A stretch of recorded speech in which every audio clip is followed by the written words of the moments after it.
Premier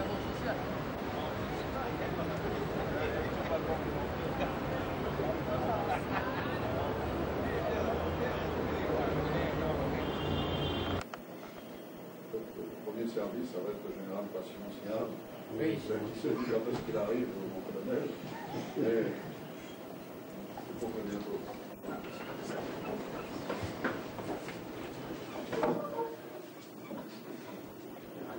Madame le reste, on va recevoir. Oui.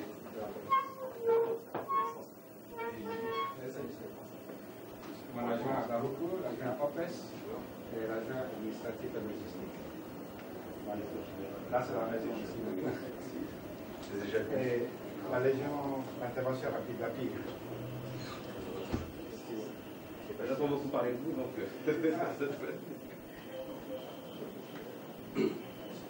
bientôt, le ministre va venir. On va s'arranger.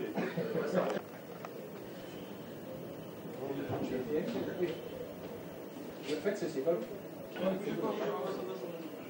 parce qu'il y a une chaise.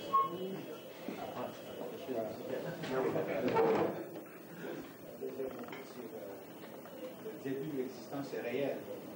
L'unité de police intégrée. Maintenant, ça s'appelle police de protection de l'institution. Nous n'avons pas encore de nom jusqu'à présent. Vous naviguer entre les deux. on va trouver un nom effectivement quand même qui colle mieux à la réalité, la milice. La religion aussi, vous demandez ce qu'elle a 2005, la première équité soit mise au suivant. C'est juste, il ne faut pas laisser filer, c'est 12 mois. Moi, je fais le calcul souvent.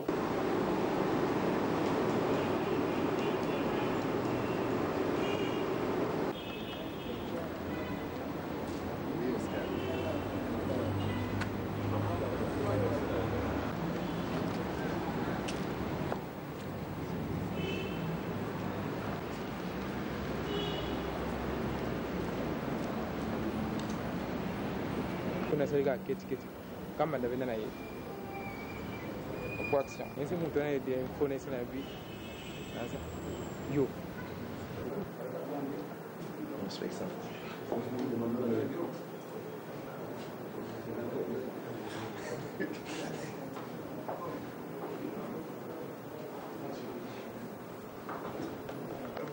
Kende kubo no na si kende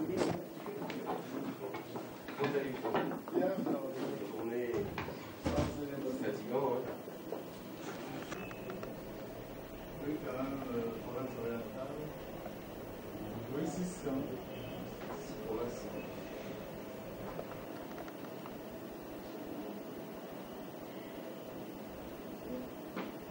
On est en train de se tâtonner un peu,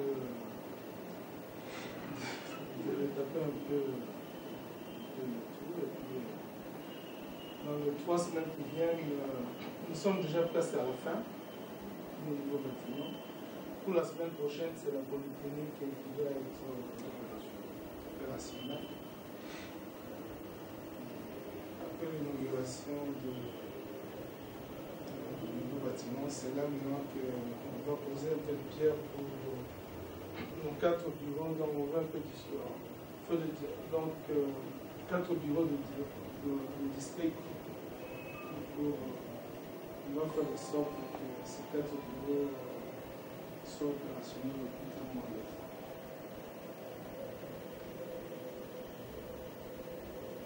On a une aussi une sous-direction provinciale qui peut gérer par exemple la commune de Lancélé, Massina, Njili, toutes ces construits-là de territoire.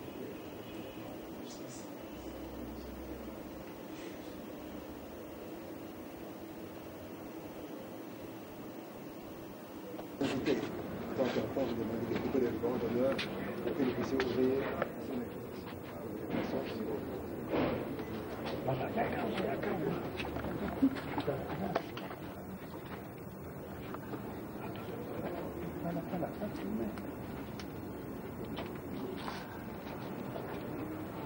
Ici, nos ancêtres nous demandent, et l'Excellence voudrait qu'un tyran puisse être jeté pour que le ciel nous accepte et que nous soyons de l'État.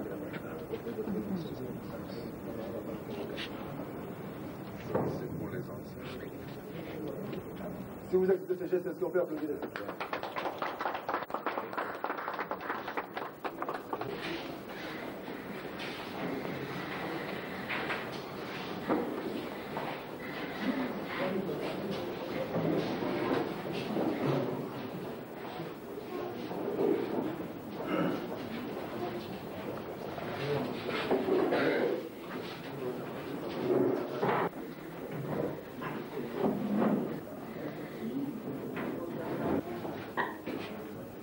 Excellences, Monsieur le Excellences, le respectable Monsieur l'inspecteur général de la police nationale congolaise, Monsieur le directeur général de l'immigration, Monsieur le directeur général de l'immigration interne, Monsieur l'attaché de sécurité intérieure de la France, distingués invités, Monsieur le directeur.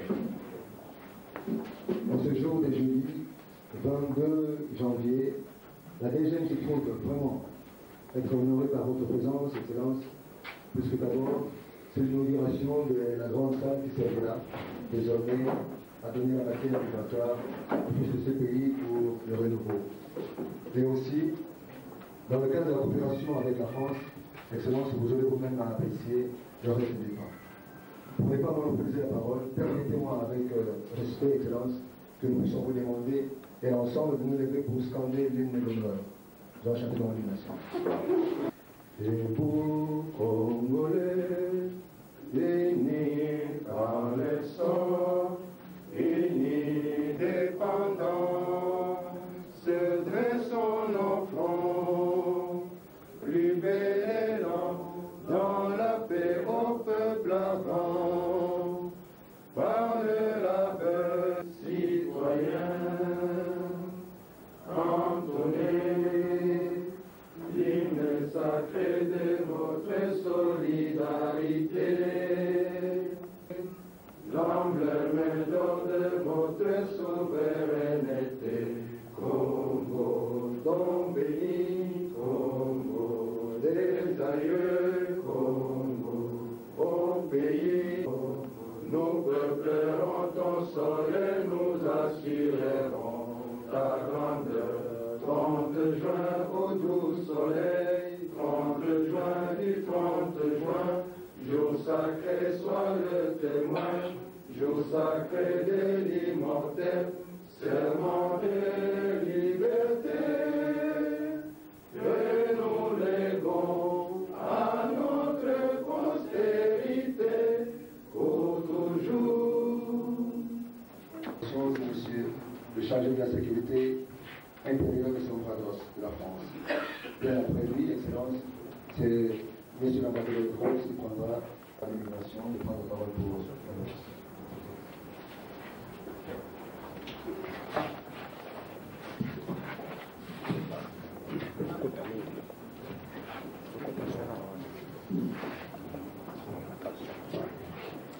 D'ailleurs, la bienvenue à l'assistance et plus particulièrement son Excellence, Monsieur le Vice-ministre, votre présence nous honore beaucoup pour l'inauguration de cette salle de formation de la Direction générale de l'immigration et la bienvenue à son Excellence, Monsieur l'ambassadeur de France en République démocratique du Congo pour cette noble manifestation, à l'inspecteur général de la police nationale congolaise. Donc c'est un réconfort, pas seulement moral, mais un réconfort vraiment de la reconstruction du pays. Vraiment, c'est une journée heureuse pour nous tous. Une journée heureuse parce que cette salle, je commencerai par dire, sur cette grande initiative de la coopération française et plus particulièrement de la 2G, auprès de la 2GM, dont, à titre d'exemple, ce beau plafond que nous voyons aujourd'hui, il restait dans très peu de temps, on allait connaître un drame ici, c'est-à-dire tout était pourri, complètement pourri, c'est-à-dire depuis, on ne sait pas depuis combien d'années que cette construction a eu lieu, mais aujourd'hui, nous avons la sûreté et la sécurité d'obtenir une salle qui durera pendant plusieurs années et qui contribuera réellement à la formation de l'officier d'immigration. À cela, nous disons en outre, Son Excellence, Monsieur le Ministre, que cette salle, c'est vrai, c'est pour la DGM, mais nous devons aussi savoir que nous avons un grand souci d'entrer dans la spirale de fonctionnement des migrations comme partout dans le monde, et plus particulièrement de ce que nous appelons le monde développé. C'est-à-dire, nulle part dans d'autres pays qu'on a eu l'occasion de visiter ou de vivre, pour ceux qui ont vécu longtemps dans beaucoup de pays étrangers, c'est pas seulement l'immigration, pas l'immigration qui se pointe peut-être pour le contrôle individuel de séjour sur la route auprès des étrangers. À cela,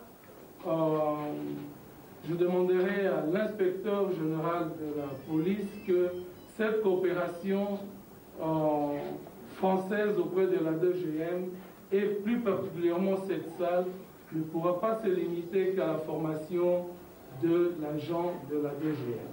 Parce que la police nationale est un grand apport, un très grand apport auprès de l'immigration. C'est-à-dire, c'est la police nationale qui est en contact avec tout le monde, qu'on soit étranger ou nationaux, en cours de route et partout. À cela, nous demanderons ceci, Son Excellence, avec votre apport et l'apport de la coopération française et la grande compréhension de la police nationale congolaise, qu'il y ait vraiment une formation d'autre part conjointe, qu'il y ait vraiment des officiers de la police nationale de venir participer avec nous, à titre d'exemple, la formation de détection, par exemple, lire un passeport. C'est regrettable à la fois de voir que dans beaucoup, même de cadres de notre police nationale, qu'il n'y a pas de gens qui peuvent interpréter le passeport. Mais quand quelqu'un cause un problème en cours de route, c'est la police qui l'interpelle. La première des choses, c'est le document.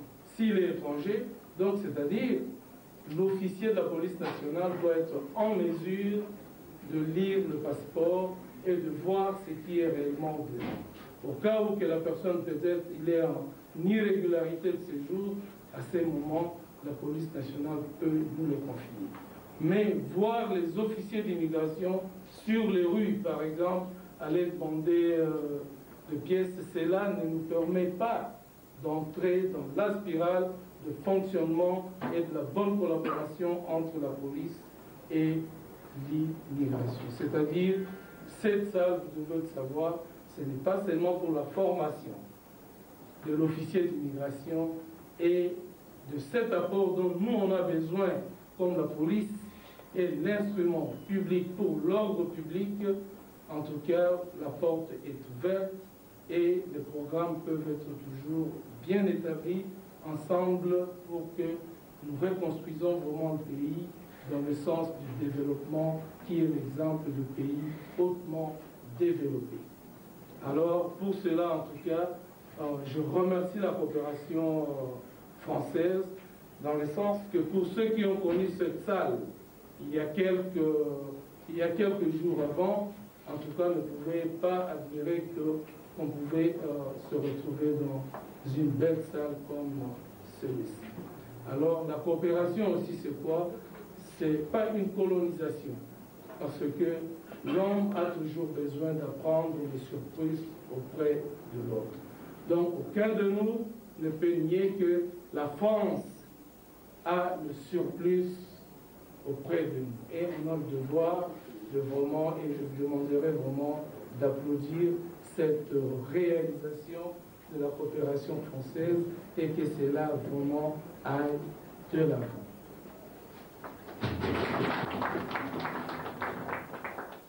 Donc, pour ne pas dire félicitations pour le colonel, mais en tout cas, l'apport que le colonel a apporté pour l'organisation de la journée d'aujourd'hui nous est très important et ce bel exemple doit être vraiment suivi. Et on a le formateur qui est là, dont M. Thierry Dassonville, qui est pas seulement formateur, mais un conseiller à l'immigration ici, dont pas seulement conseiller de l'immigration, comme je l'avais déjà dit, la porte est ouverte pour que la police et l'immigration se mettent la main dans la main. On a déjà fréquenté, comme je l'ai dit, d'autres pays. Nous ne pouvons pas nous sentir deux services séparés, mais que les tâches soient conjuguées. La police doit savoir sa tâche, l'immigration doit savoir sa tâche. Et je demanderai aussi à beaucoup d'officiers d'immigration, aux cadres et enfin tous les fonctionnaires de l'immigration, de ne pas interpréter, parce que je dois aussi accepter qu'il y a toujours une interprétation contraire. Je n'interdis pas les officiers d'immigration pour contrôler les gens, mais la primauté dans la place publique pour contrôler toute personne, c'est la police nationale. Donc ne croyez pas, et surtout nous devons éviter à interpréter que le DG a donné la prérogative de la 2GM à la police nationale. Parce que c'est un travail universel, c'est un travail qui s'effectue ailleurs, dont nous on a besoin de développement. Donc, c'est-à-dire de se mettre sur le même rang comme les autres pays beaucoup plus avancés. Donc, mon général, Excellence, Monsieur l'ambassadeur, et l'ensemble de la coopération française, nous devons commencer à partir de ce moment une formation continue. C'est-à-dire, cette salle ne doit pas être fermée pour une quelconque raison, parce que tout le monde qui est censé, autour du ministère de l'Intérieur, accomplir un bon travail, et un travail de souci de développement, et que la coopération française est là pour ça. Donc, pour le responsable de la coopération auprès de la DG, M. Thierry Dassonville, il y a une priorité, c'est-à-dire vous devez vraiment savoir la formation pour la détection des faux documents, pour la lecture de passeports ne doit pas se limiter seulement à l'officier d'immigration, mais que, en tout cas, même sans donner, notre aval est là, bien sûr, l'aval est déjà donné, et vous aurez aussi, avec les responsables de la formation de la police nationale, que cette coopération n'est pas séparée avec la police nationale. C'est une salle commune pour le ministère de l'Intérieur, et travaillons la main dans la main avec une grande preuve des hommes soucieux de développement. Que cela nous apporte, à savoir la tâche et la responsabilité dans le respect de chacun de nous. Encore une fois, Son Excellence, Monsieur le Ministre, certainement vous aurez encore beaucoup plus de conseils à nous donner là-dessus, et Son Excellence, Monsieur l'Ambassadeur, mais nous remercions vraiment que la coopération ne s'arrête pas seulement dans cette salle. On a encore beaucoup d'autres choses à réaliser. Beaucoup d'autres choses. Le chemin est toujours long. Le chemin, il n'y a jamais eu un court chemin pour la réalisation de quelque chose.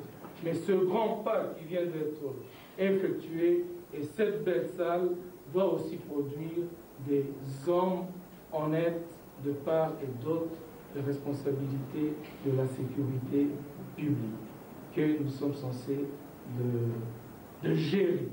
Donc la coopération est la bienvenue, et encore une fois, vraiment je remercie la coopération française pour cette réalisation, et pour ne pas dire de tous les projets d'avenir qu'on a, même pour cette année 2004, il y a déjà beaucoup de projets entre la RDC, la migration de la RDC et les services de la coopération française et que nous devons atteindre ces objectifs. Et atteindre ces objectifs, c'est seulement aussi comment soigner cette salle. Que cette salle ne s'abîme pas le lendemain parce que la coopération est là. Soyons vraiment des hommes responsables et ayons aussi le souci de maintenir cette salle dans un aspect toujours meilleur, dans un aspect d'espoir, parce que l'élégance de lieu de formation doit être aussi en parité avec l'élégance de la compréhension que l'homme doit fournir pour la réussite collective. Pour ça, Excellence Monsieur l'Ambassadeur, Son Excellence Monsieur le Ministre, l'Inspecteur Général de la Police et tous nos honorables invités, je vous remercie. Monsieur le Général de l'Immigration.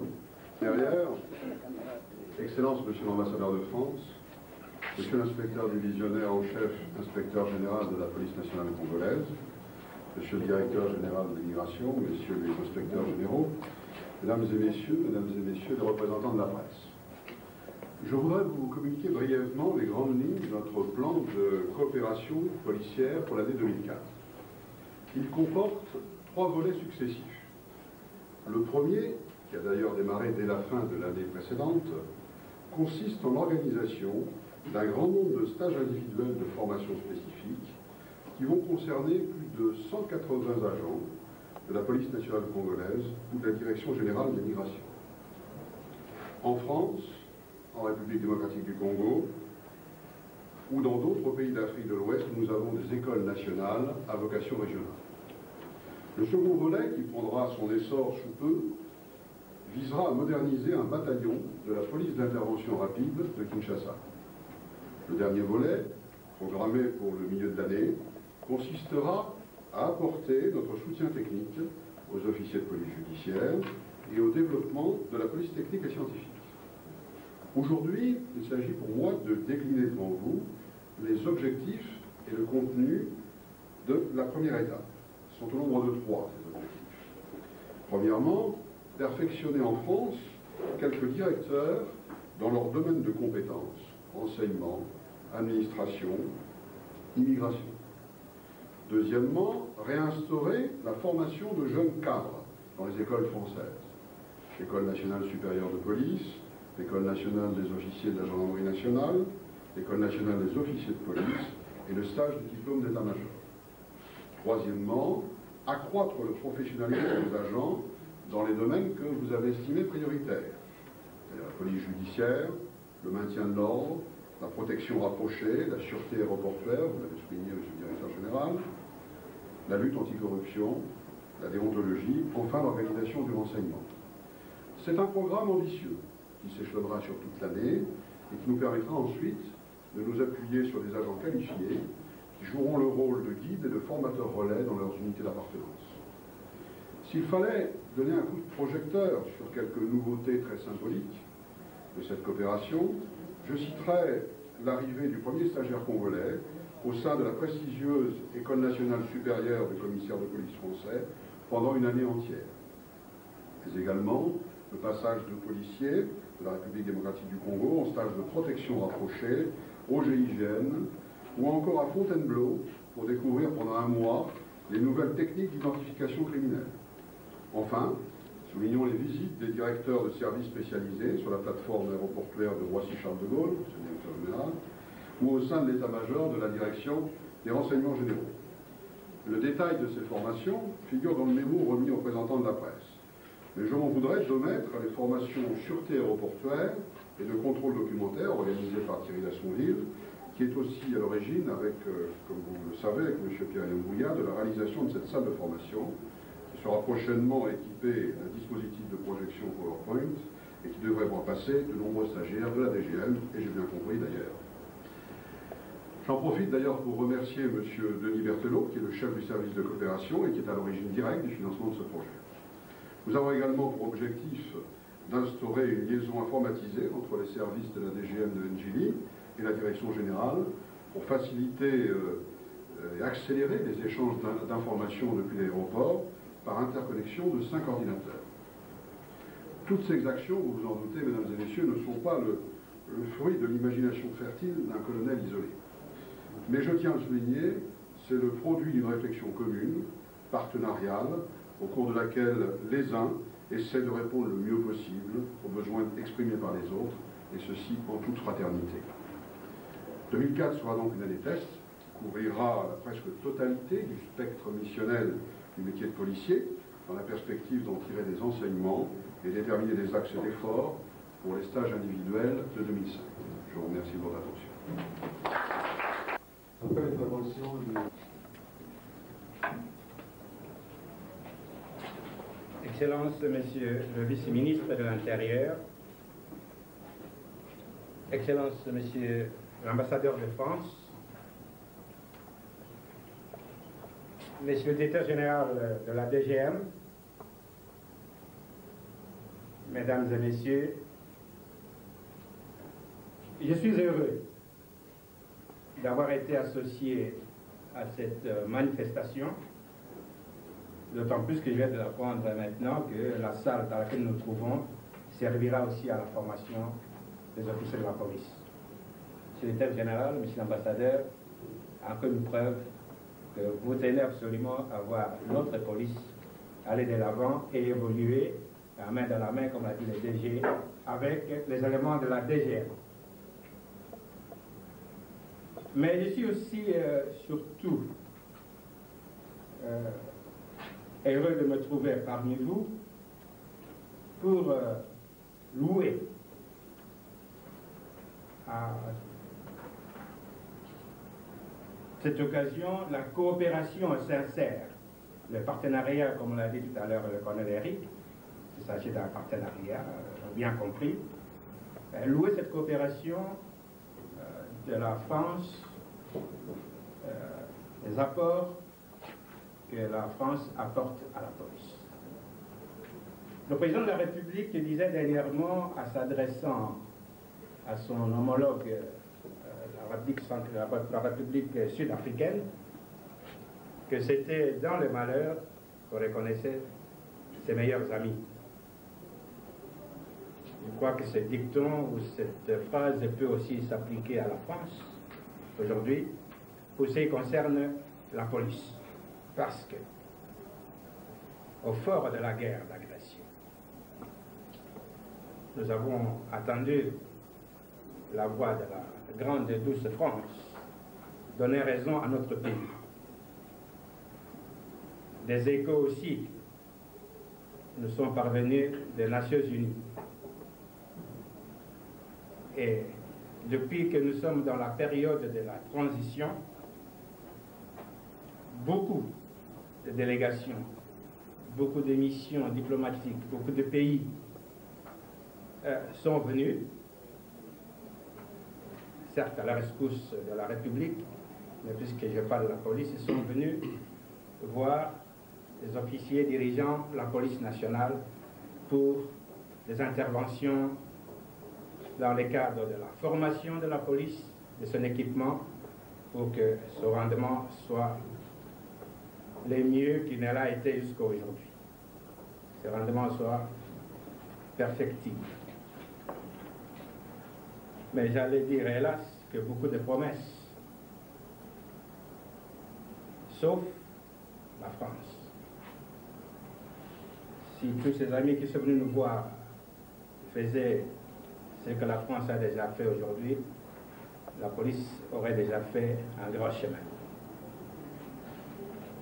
Parce que non seulement nous avons déjà des officiers qui sont sortis des écoles qui fonctionnent dans des États africains, mais qui sont le fruit de la coopération sincère avec ces États. Nous avons aussi un haut cadre de la police qui se trouve dans une grande institution de formation en France. Nous avons sur place ici assisté à la formation, à une certaine remise à niveau des officiers d'état-major de la police nationale dans le cadre de la formation en informatique. Et vous venez de suivre avec moi tous ces grands programmes qui s'étendent sur l'année 2004. Nous ne connaissons pas la diplomatie, nous le disons comme nous le pensons. Merci.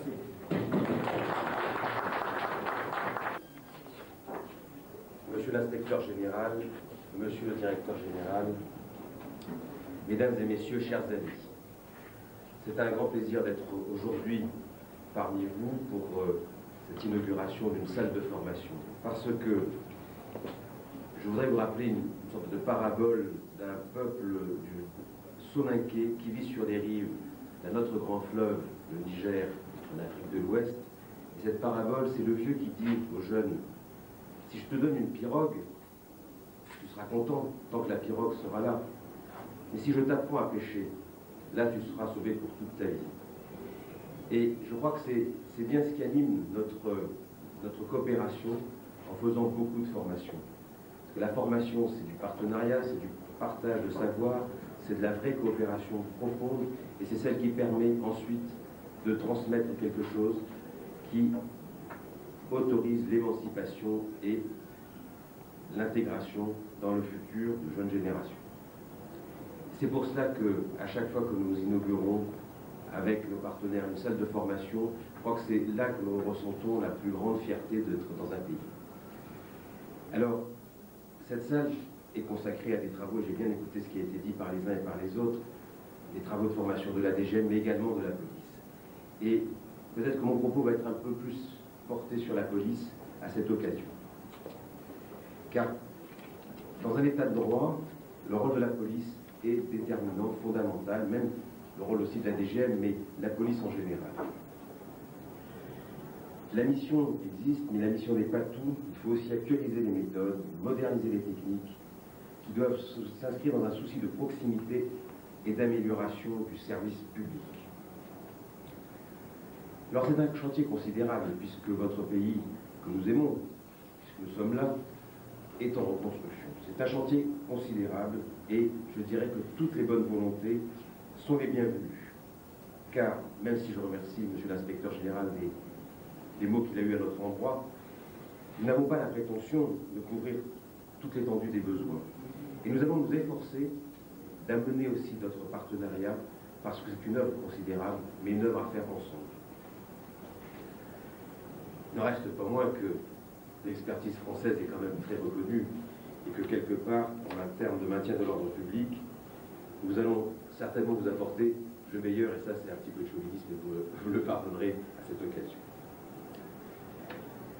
Nous souhaitons également agir en partenariat constant, et j'insiste sur ce terme, parce qu'il faut rester pragmatique, s'adapter aux besoins. Les besoins que l'on aura dans 1 an, 2 ans, peut-être que certains nous ne les connaissons pas encore. Et donc c'est pour ça qu'il faut rester éveillé et en mesure de s'adapter à tout ce qui surgira en termes de besoins, puisque quand la reconstruction a commencé, il y a des besoins qu'on n'a pas encore aujourd'hui évalués. Pour terminer, peut-être faire 2 remarques. Pour réussir ce partenariat, il y a un élément maintenant qu'il va falloir mettre en œuvre, il va falloir tenir compte du processus d'intégration au sein de la police nationale congolaise. Et ça, je crois que c'est une remarque que vous allez entendre de plus en plus. Il faut que ce processus maintenant soit amorcé de manière bien dynamique.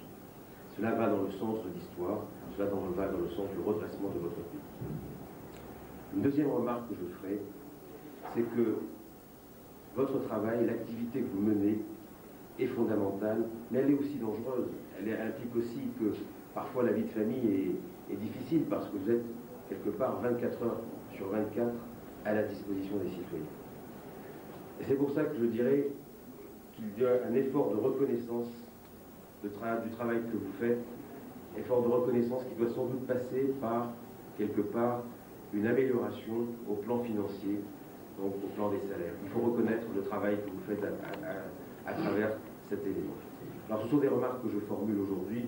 Il y aura des solutions à trouver effectivement pour y parvenir, mais je voulais les formuler aujourd'hui. Et je vous remercie de votre attention. Alors, je voudrais dire ceci.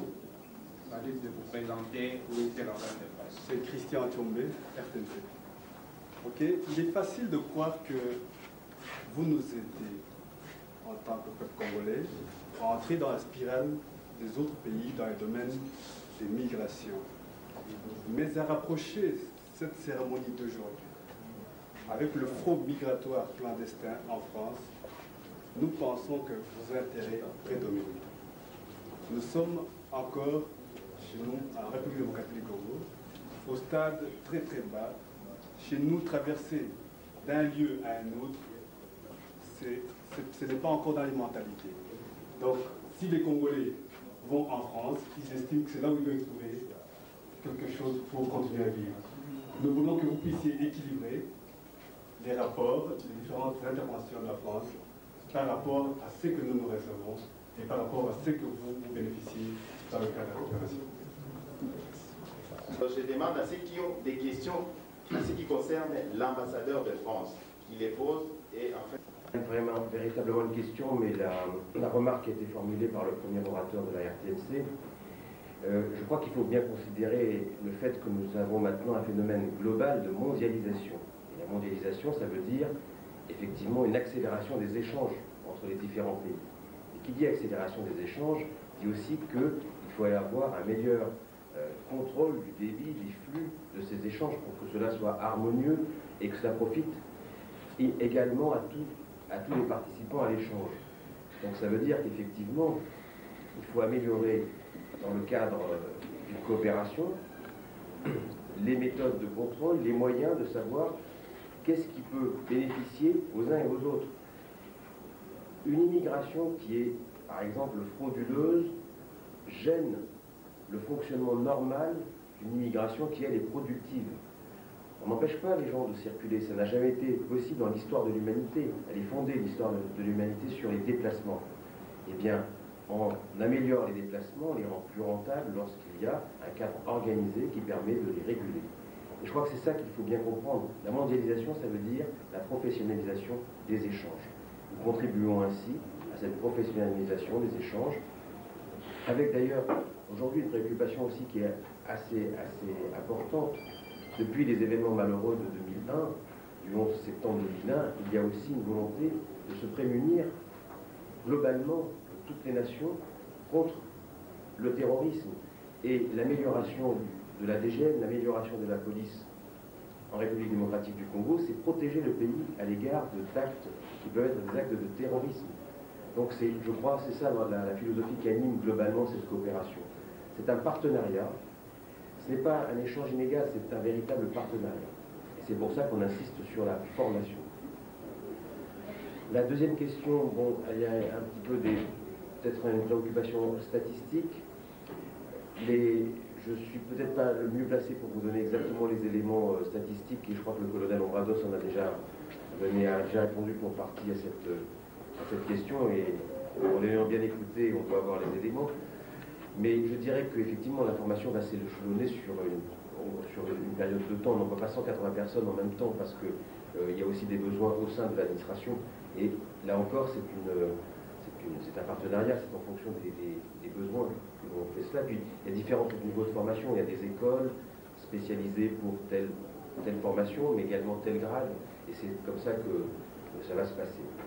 La question sur quand va commencer la formation, je dirais qu'elle a déjà commencé, puisque les premières promotions qui ont été formées, je crois de l'ordre, je parle sous le contrôle de M. Dassonville, donc 50 personnes, 2 fois 50 personnes, ça a déjà commencé. D'ailleurs, j'ai participé à la première remise de diplôme avec M. le ministre, c'était une journée très agréable, à Njili, il y a 2 mois maintenant, très exactement. Voilà. Journaliste à l'antenne à la chaîne de France. Je vais demander au directeur général, sûrement vous pensiez déjà aux critères de sélection des agents qui iront en formation, si vous pouvez nous faire une lumière là-dessus. Les réalisations de ces beaux cadres. Merci. Monsieur le directeur général, vous avez... C'est vrai, c'est une question dont la réponse est là. notre souci, c'est que la formation soit vraiment efficace. À ce qui concerne la formation, vous voyez que vous comme moi, il y a eu plusieurs années passées, on appelle officier d'immigration. Toutefois, dans cette salle, en créant la 2GM, il y avait déjà une grande formation. Les cadres, mais c'était une formation préparatoire. Tandis que pour le moment, c'est une formation consistante, dont les critères, c'est surtout les mérites. Et tant que je suis là avec mon adjoint et les autres responsables, c'est que je peux tout simplement vous affirmer que la formation qui aura lieu et qui a déjà commencé à la 2GM, il n'y aura pas de trafic d'influence. C'est-à-dire, nous allons nous consacrer sur le mérite des hommes. Quand quelqu'un mérite, il le mérite. Celui qui ne le mérite pas, il ne le mérite pas. Même pour sélectionner des gens, pour aller à l'étranger, comme le colonel l'a dit, personne ne peut prétendre que je vais poursuivre ma formation à l'extérieur tant qu'il n'a pas fait de preuve d'une bonne formation sur place ici. À moins qu'on ne soit pas là, parce qu'on ne sera non plus là éternellement. Et pour ce qui est le coût de la salle, vraiment le coût est très important parce que tout était à refaire. Et vous devez savoir, construire c'est une autre chose et reconstruire, réhabiliter ce qui a été détruit est beaucoup plus difficile que construire un nouveau bâtiment. Donc, en tout cas, le coût est énorme et donc nous devons, on n'avait pas de banc, on avait presque rien. Uniquement, par exemple, je veux prendre à titre d'exemple. Pour tous ces bancs et ces chaises dont on va encore nous amener d'autres chaises, et le plafonnage et quoi tout ça, c'est environ donc, 13-14 000 $, qui ne va pas partir dans la fumée parce que ça va apporter de bons résultats que nous espérons. Merci, M. le Président. 3 personnes. Il y a les journalistes qui ont posé ces questions. C'est une curiosité légitime. Première question me demande de dire avec quel matériel la formation sera dispensée ici, pour ce qui a été dit, ou alors pour toute la police. Je crois que ça doit être cela. Je vous avais dit tout à l'heure ici que nous comptions beaucoup sur l'aide des partenaires et plus spécialement sur l'aide de la France qui s'est déjà manifestée. Lorsque nous demandons une formation, le colonel Ricard vient parler de partenariat, c'est-à-dire que nous nous mettons d'accord sur ce qu'il faut faire et sur le comment le faire. Ce n'est pas une honte pour moi aujourd'hui de dire que nous aurons besoin de beaucoup d'apports en équipement, en matériel pour la formation de nos hommes. Et cela a déjà été défini dans un document que nous avons mis ensemble de commun accord avec l'ambassade de France. L'équipement, le matériel spécifique pour la formation en question, j'avoue, je ne l'ai pas. Il faudra que les amis qui ont accepté de nous aident jusqu'au bout. Et ils l'ont accepté. Non, nous n'allons pas peut-être décrire ces moyens, ces matériels, ces matériaux, etc. Mais ils sont là, et le moment venu, lorsque nous commencerons la formation, etc., nous vous inviterons à venir voir et croire que ce ne sera pas une formation au rabais, ce sera une formation efficace. Dire si la police est prête à participer à cette formation, et que l'inspecteur général ait été surpris de la prendre ici. J'ai parlé tout à l'heure aussi des méthodes diplomatiques de dire certaines choses. Surpris littéralement, non. Mais je voulais bien dire merci au directeur général parce qu'il a dit devant vous, alors que je venais, parce qu'avec mon ami Eric, je savais que la complémentarité entre les deux services était de mise. Il est normal que le policier qui doit interpeller un citoyen, un monsieur, une dame sur la route, puisse d'abord lire les documents qu'il exige à cette personne-là. Entre autres, les passeports pour les étrangers. Vous vous souviendrez dans le temps qu'on disait qu'il y avait des gendarmes qui lisaient les documents à l'envers. Je ne lisais pas, moi, en arrivant. Donc, cette formation, je savais qu'elle doit se faire ensemble, mais je voulais vous associer à ma joie pour dire que c'est une grande découverte, que ça se dise dans la salle ici. C'était une grande joie de découvrir avec vous que cette complémentarité-là existe et se fera. Les moyens. Non, vous avez dit que la police ici, elle ne marche pas. Non, la police marche, monsieur. Nous faisons ce que nous faisons et je crois qu'aujourd'hui, il faudra ne pas être congolais pour dire que la police a quand même fait un travail appréciable. Ce n'est pas à vous que je dirais, je vous ai déjà reçu à une certaine occasion, et je ne cesse de demander les moyens au gouvernement. Le ministère là, etc. Et c'est vrai que nous ne sommes pas les seuls à avoir besoin des moyens financiers, équipements, etc. Les salaires, ce n'est pas seulement la police qui réclame l'amélioration des salaires, c'est tout le monde. Donc, la solution de la police sera la solution de tous les fonctionnaires. Merci. C'est l'inspecteur divisionnaire en chef de toutes ces précisions. Ils ont été posées, nous avions un peu anticipé et mon assistant vous mettra un dossier de presse dans lequel il y a un certain nombre d'éléments qu'éventuellement vous pourrez reprendre car ils répondent pour beaucoup d'entre eux à vos propres préoccupations. La fin de notre petite conférence de presse. Ceux qui ont encore des préoccupations, ils peuvent le faire. Ils peuvent les décrypter. Je passe la parole au chef de protocole pour la suite.